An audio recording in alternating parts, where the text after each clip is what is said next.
Hey, everybody. Welcome to Daniel Davis Deep Dive. Listen, I know you're looking for Jeffrey Sachs here because that's what we've been promoting. We're really eager to get him on, but unfortunately, we're having a little bit of technical difficulties getting him on. Gary's working that behind the scenes here, but this is such an important issue. We don't want to delay, and I know a lot of you guys have been holding on for a while, so we want to respect and honor your time. So we're going to go ahead and start this, and as soon as Gary can make this happen, assuming that does, we'll bring him in right away. But in the meantime, let's just go ahead and jump into this because there's a lot of things happening today and you need to know about what's going on. The operative question that we're looking at today is who's running American foreign policy? Is it the president of the United States or is it the prime minister of Israel? Because that's not an easily answerable question based on a lot of information. Now, things that are happening right now is in Israel, especially in the Gaza Strip, is related to the Rafah crossing and where a lot of the food comes in and where more than 1.5 million refugees have been squished in the southern part of that thing for that strip for a long time.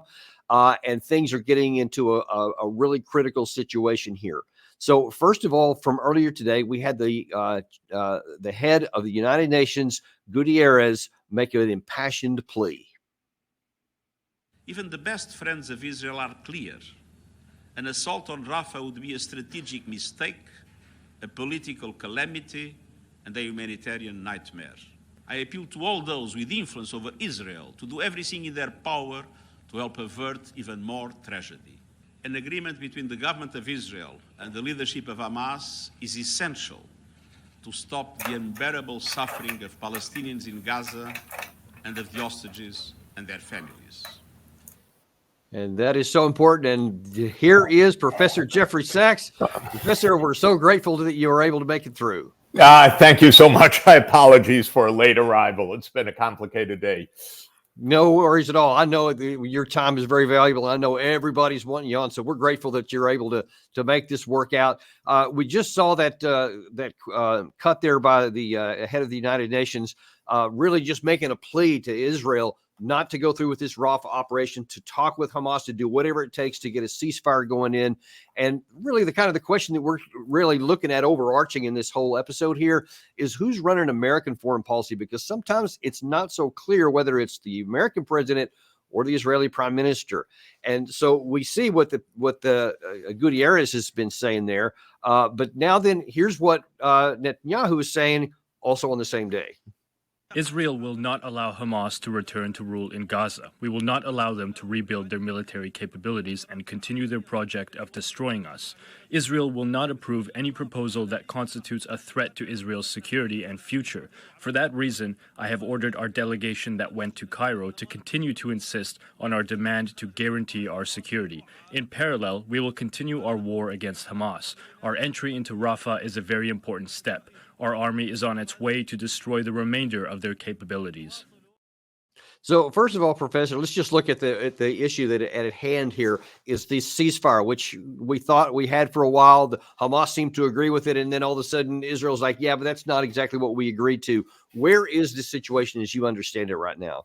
Well, Israel is led by extremists, and they are murderous, and they continue their onslaught. This is, I think, very arguably a genocide. This is the case before the International Court of Justice, which already said that plausibly Israel is committing genocide. That means being in violation of the 1948 Genocide Convention. The Israeli government is the most extremist government in its history. This is a completely false choice: either murder Hamas or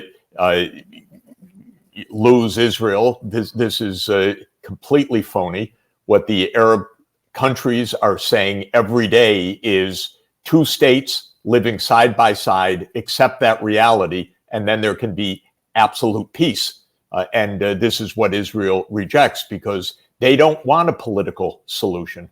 The political solution is a state of Palestine living next to a state of Israel. But Israel rejects that because this government wants what they call Greater Israel, which is domination over the Palestinian people and domination over all of the land that Israel conquered in 1967. This is what it comes down to. Is there a compromise, or is this an all-out war? This government wants an all-out war. Unfortunately, the United States is led by a president who was so weak, so incapable, and facing a relentless Israel lobby, which is quite powerful, but not so all-powerful, that the U.S. is complicit in what Israel is committing. This is the tragedy for us as Americans, on top of the massive tragedy being experienced by the Palestinians.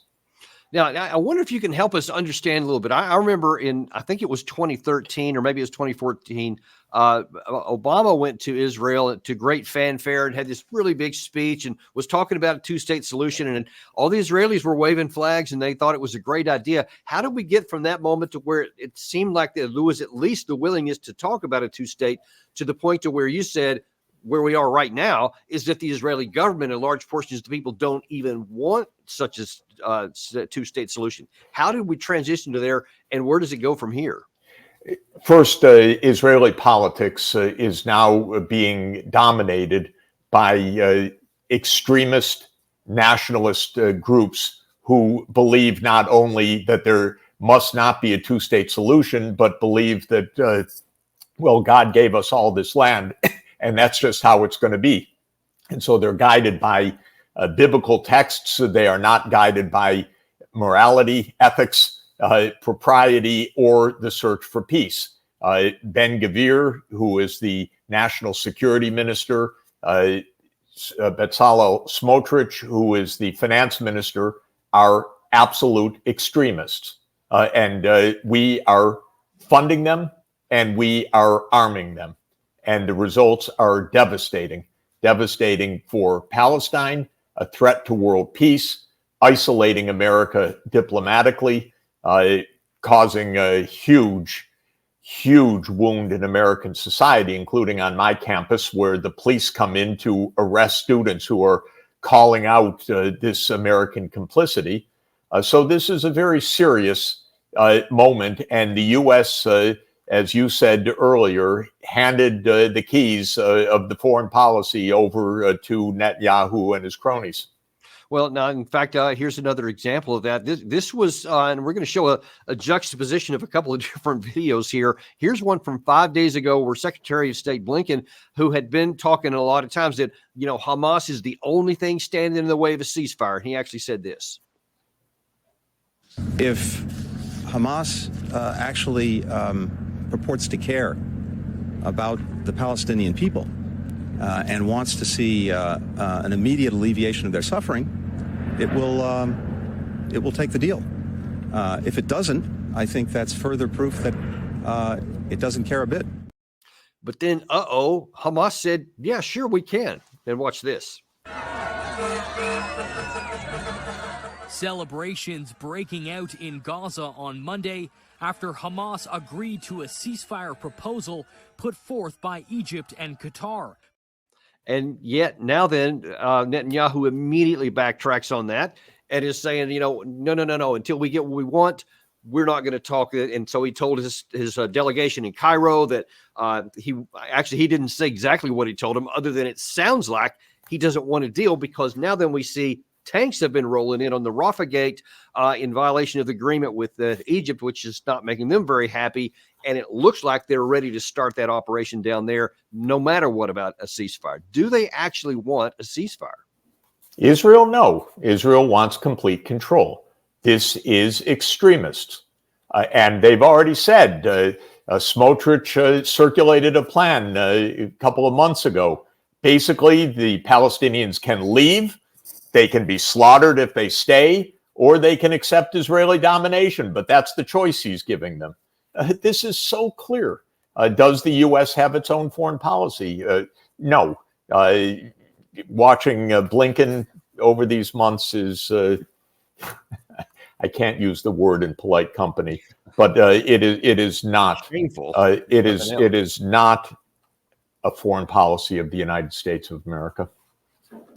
And one wonders how we got to this point. Now, I understand historically, we've always supported Israel, and really there's not been a lot of attention paid to in the United States anyway of what kind of government that they may have. It's just Israel to most Americans. So it's been a literal reflex. But now then, with all of these protests going on, because so many people on social media, of course, have access to what's actually going on, no matter what the mainstream media is covering, as you are there at ground zero practically at Columbia University. And I wonder, first of all, what you make of these claim throughout most, well, I don't say most, but certainly a large portion of the U.S. media that's trying to categorize this as anti-Semitism and not pro-Palestinian.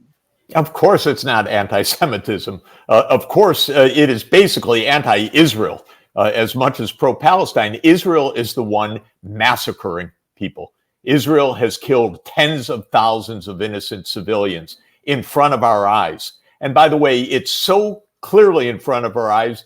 Mitt Romney, he explained it. It's a shockingly stupid but accurate statement. He said that's why we had to take over TikTok. Too many images of what was really happening. He laid it all out. That'll be great for TikTok's lawyers who are saying you can't just break free speech. You can't break all of our rights. And Mitt Romney laid it out. Yeah, we can. If you show things that we don't want the American people to see, we're going to take you over. This is what we've become. Our policies are pathetic. And if the best they can do is to say it's anti-Semitism, let me tell you, I know something about that term and what it means. It's nonsense. This is not about anti-Semitism. This is a protest against a murderous onslaught using U.S. bombs, U.S. munitions to kill tens of thousands of innocent people, to blow up the hospitals, blow up the schools, blow up the universities, blow up the apartment buildings, blow up the mosques. It is what the Israelis said, by the way. They said that they will make Gaza completely unlivable. And what's interesting, people can go online and look at the so-called application that the government of South Africa made to the International Court of Justice. When you claim genocide, one of the major factors is intent. But the Israelis didn't hide any of the intent. They stated it. So you have in that application by South Africa all the statements that are made verbatim, not hidden at all by these extremists in Israel. This is what the protests are about. And it's a shame to deny that. And it's a shame to send in the police to try to shut it down. It's not going to work. And, it's one of the things that's so anguishing to me is that video we showed a second ago about when the Palestinian people thought there was a ceasefire, how thrilled and relieved that they were. But now then they see this morning that that's actually not the case. And they see tanks coming in. And then, of course, they're told with these leaflets, hey, you got to go somewhere safe, which Israel claims is showing how compassionate they are. And yet, as we see in this clip here, people are going, go where? Yeah, they told them to go to Rafah, okay, so that Israel can kill them in Rafah. Come on. This is so straightforward. And the shame of Biden, I mean, how pathetic. He's so weak, it's unbelievable. Only exceeded perhaps by Blinken, because Blinken has a tear in his eye and he wrings his hands. And maybe he dreams that someday he could be Secretary of State so he could do something about it. It's unbelievable. And here actually is some of the people. And one of the reasons we like to show this as much as just talk about it is because we want people to see that there's a human element of this. This is not just the Palestinians. This is actually real live people that are suffering like this. Watch this. معنا صغارنا واطفالنا ومرتي وامي والعيله وكلنا والله ما احنا عارفين نروح مش عارفين وين نروح. To Al-Mawasi, Israel says, and other desolate places beyond Rafah. موت ودمار وجانا عرب احنا نيجي لدمار هان. Nisreen Raja, mother and refugee. بدهم وين ودونا وين نروح احنا. For 7 months, this has been the daily reality. And Professor, that's one of the things that I have found most anguishing, and it sounds like you have too, from all the things that you're saying here, is that when you see all these things, forget about any policies or politics or anything like that. Just basic human dignity would normally make Americans scream to protect those kinds of people. That's usually what we like to value ourselves, that we value protecting the people who are poor or who are helpless. Do you have any idea how we got to the point to where we're actually blocking any help and actually facilitating that very onslaught? Well, we got there in two ways. One, Israel became more and more and more extreme. Now it's absolutely led by murderers and utter extremists. Let's be clear. This is a complete rogue state. Netanyahu is a war criminal, and what Israel is doing is a series of war crimes. It's not even subtle. This is a part of it. And the other part of it is that the Israel lobby is very powerful. It's got a lot of money behind it, and it buys off Washington. Washington politicians go for cheap, as it were, compared to the lives that they sacrifice, compared to the billions or trillions that they spend on the military-industrial complex. They sell themselves pretty much for cheap, and the Israel lobby figured that out a while ago, and it buys them up. Now, it's perhaps there's starting to be a bit of a, I won't say we're at a tipping point yet, but maybe we're starting to move in the right direction, because the Washington Post was covering this story where a State Department official resigned over what's going on here, and this woman right here who resigned, and actually before I show you what she said here, here's her own words about what she said, which mirrors what you said a second ago.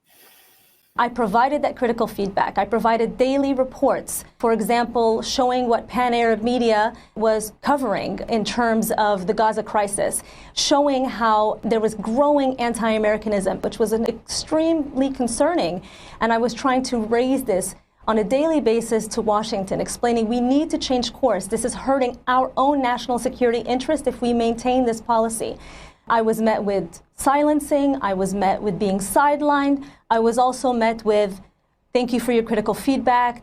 This is going to the highest levels of our government. Our messaging posture never has changed. We're still using the talking points directed to the Arab world, even if it's inflaming the tensions, even if it's instigating people across the region, hate us more and be more frustrated with us because they hear the double standard when we condemn an attack on Israeli interests, but we don't condemn the death of Palestinians. And Gary, put that headline back up there if you could. She went on a little bit further to explain specifically what got her frustrated, because she was saying starting in October, she said that she had refused to give Arab media interviews about Gaza because she felt that the official talking points would inflame the situation. The talking points, she said, quote, were provocative. They oftentimes completely ignored the Palestinians. Early on, it was very, very heavy on Israel has the right to defend itself. Yes, Israel has a right to defend itself, but there was no mention of the plight of the Palestinians. I, in good conscience, could not go on Arab television with those talking points. All that would have done is cause someone to want to throw a shoe at the TV, burn an American flag, or worse, throw a rocket at our troops. I said, I will not be the reason why someone hates America more. Do you think that this may start more and more people? Because clearly, whether it's the officials that have been, bought off, like you say, or God only knows what's really motivating these people. What we're certain is that it's just a gross violation of basic just humanity that it just turns the stomach of most Americans. And I just got to think that at some point that's going to override this other impetus, or at least I hope so. I know many U.S. diplomats, and I've asked them, why do you stay there? Why don't you resign? Why do you make these awful votes in the UN that are outrageous?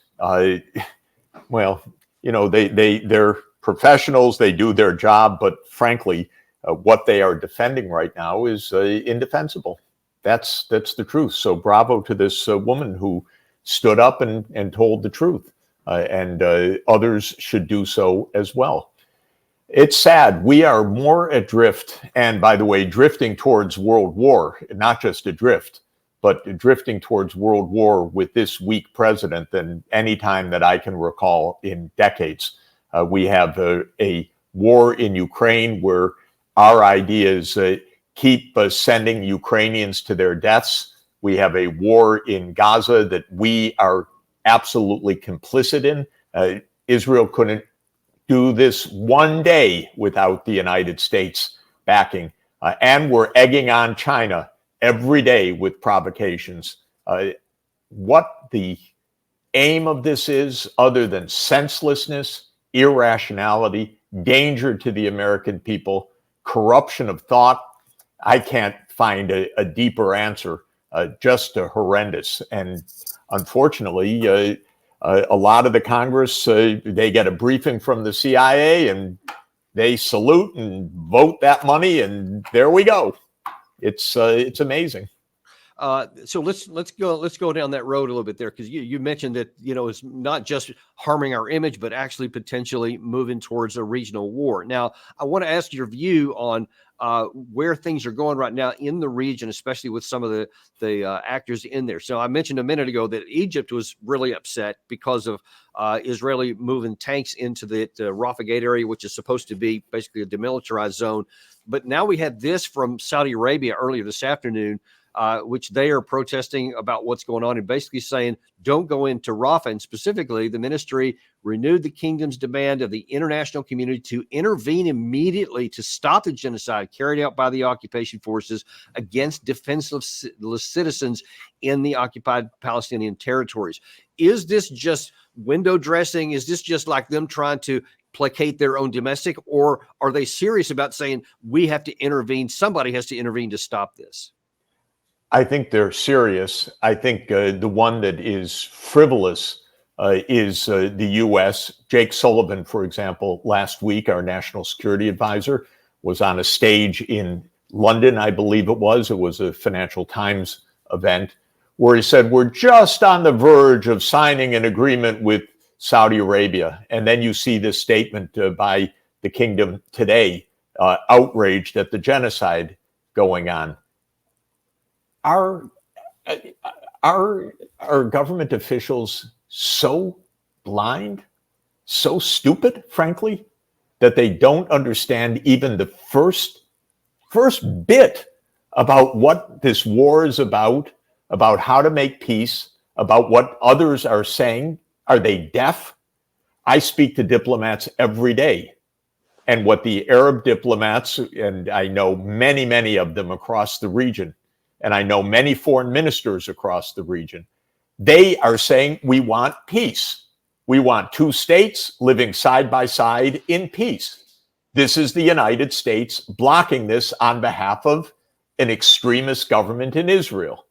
And then, of course, the narrative is, oh, there's no one that wants peace. I talk to leading top Arab and Islamic diplomats every day. I had a very high-level discussion just yesterday. They want peace. They want two states.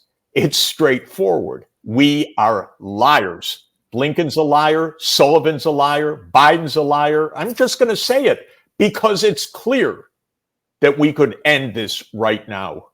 But what they are doing is defending war criminals. And by the way, we had 12 senators, Republican senators, make threats to the International Criminal Court, which is investigating whether to indict these war criminals, and using language that another senator characterized as mafia language vis-a-vis the court, because it was basically thuggish. You do this, we will sanction you and your family, you will face retribution and so forth.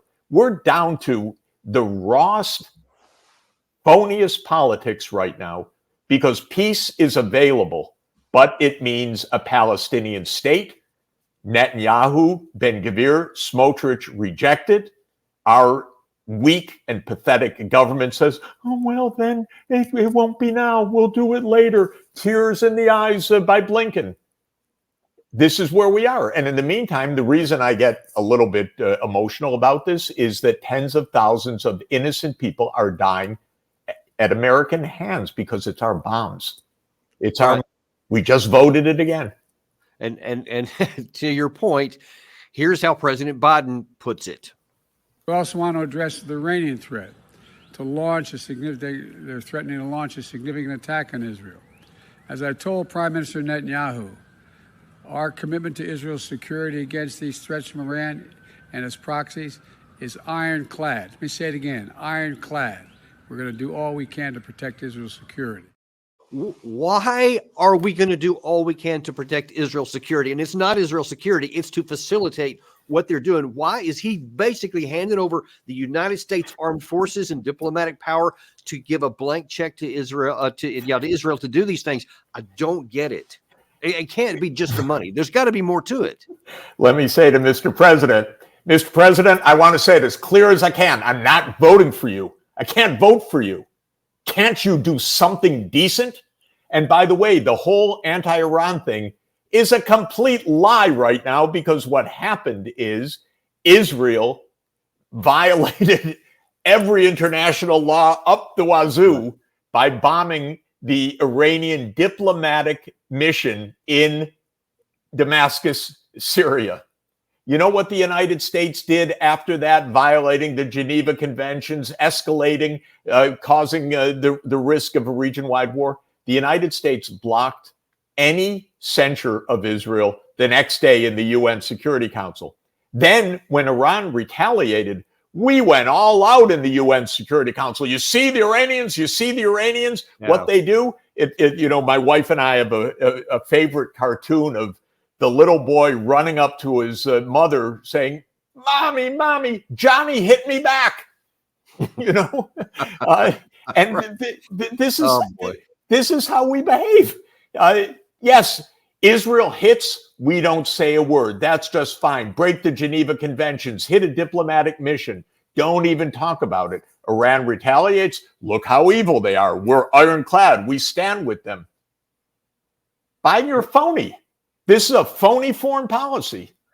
What do you think you're getting out of this? You're making us safe? No, you're not making us safe. You're making it much more dangerous for the American people. You're not telling us the truth. So you when you talk to these diplomats and other folks in the region, do you get any sense that they're near a breaking point or a tipping point to where they may break diplomatic ties with Israel, or are they going to just keep taking it? What's your sense? Well, Turkey just suspended all its trade with Israel. Colombia broke diplomatic relations with Israel, I believe, and it said we're stopping all normal relations. There will be others as well. You wouldn't believe it, actually. The people that I talk to, the ambassadors, the foreign ministers, they're actually unbelievably patient. They're hoping for a solution. They're not coming to me with rants and vindictiveness. They're saying, what is it? Is there a way to talk to the Americans? Can something be done? Because they want peace. Surprising as it might be, the Iranians, the Saudis, the Jordanians, the Egyptians, they have other things to do with their lives other than being in a war zone. They'd actually like food for the people. They'd like jobs for the people. They'd like investments in the region. This is devastating for all of them. They don't want all of this. It's possible. Every bit of that is possible. Of course it's possible. We had a two-state solution, yeah. Of course it's possible. And it's staring us in the face. The U.S. is the sole veto in the whole world of peace right now. But then you hear Biden. It makes no sense. And by the way, if you challenge Biden, like a couple of days ago, someone asked him at the podium, well, Mr. President, have the student protests influenced your opinion? He said no, and then walked away. That's all. Because in America, we don't have to expect our political figures to interact with us, to discuss with us, to be open with us. No, they're our leaders. They can do what they want. That's America. This is how they behave now. No accountability at all.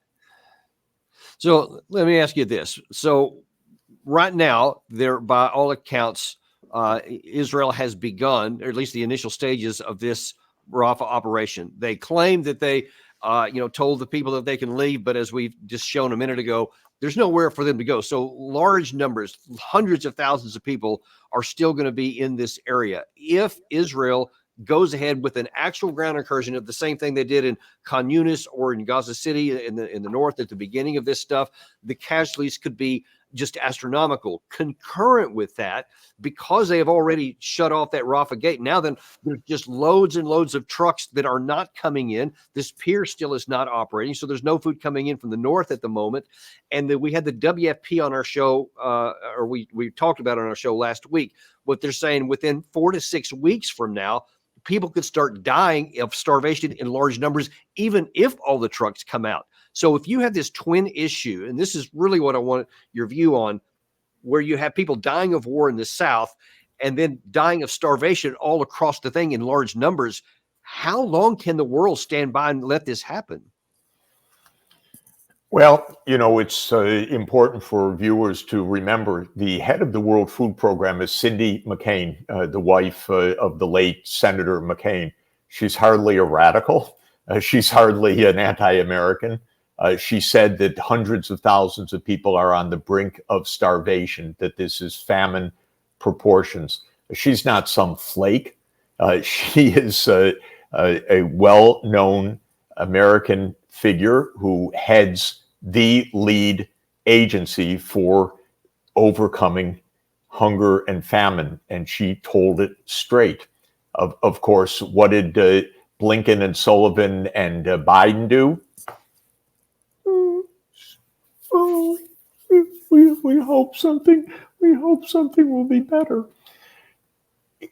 The crime is on them, and the U.S., I have to say, has the capacity to continue to arm a genocide. We do.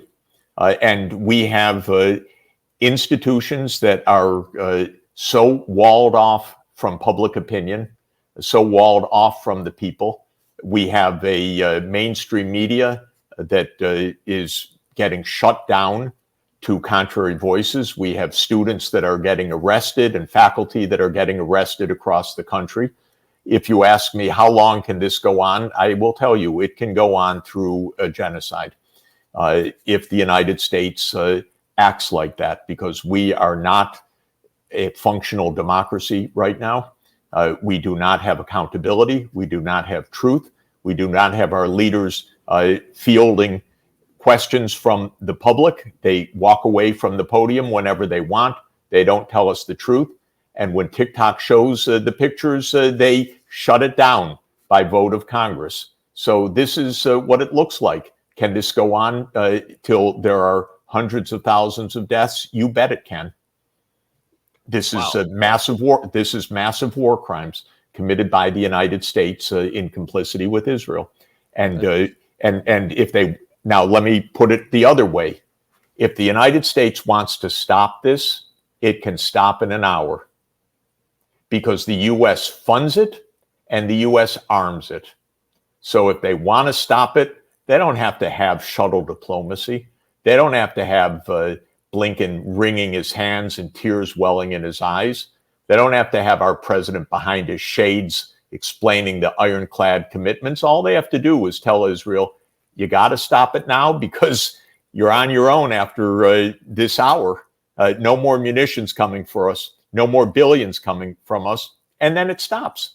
Israel could try. It couldn't last a day or two without the U.S. support.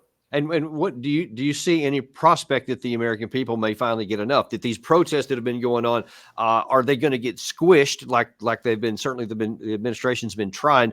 Or do you think they're going to continue to grow? Because it seems that might be the only thing that could compel the government to change course. Yeah, the two things that will compel action is the complete isolation of the United States in global diplomacy, combined with the American people, and especially the young people out in the streets.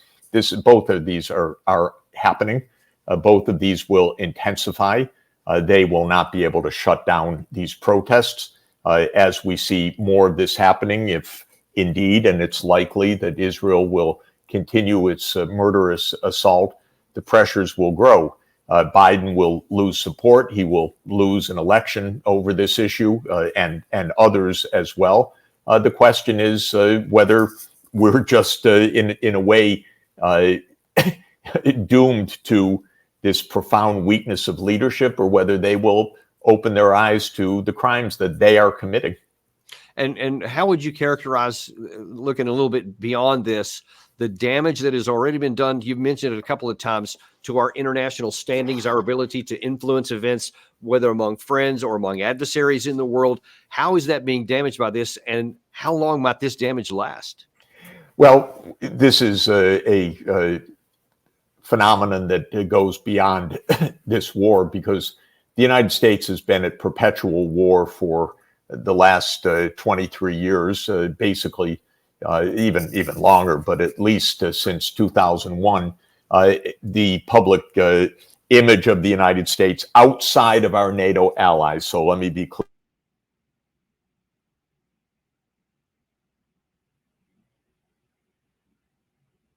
We seem to have frozen up there a second ago. For let's see if we can get that one broken loose.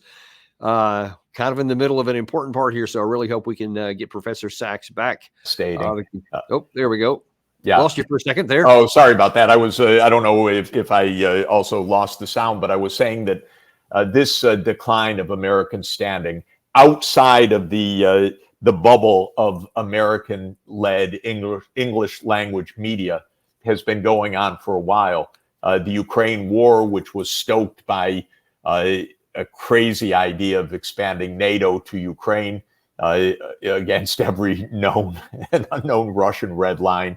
The provocations in the South China Sea and Taiwan, many things the U.S. has been doing and is doing, even beyond the complicity in this massacre in Gaza, has dramatically diminished the United States.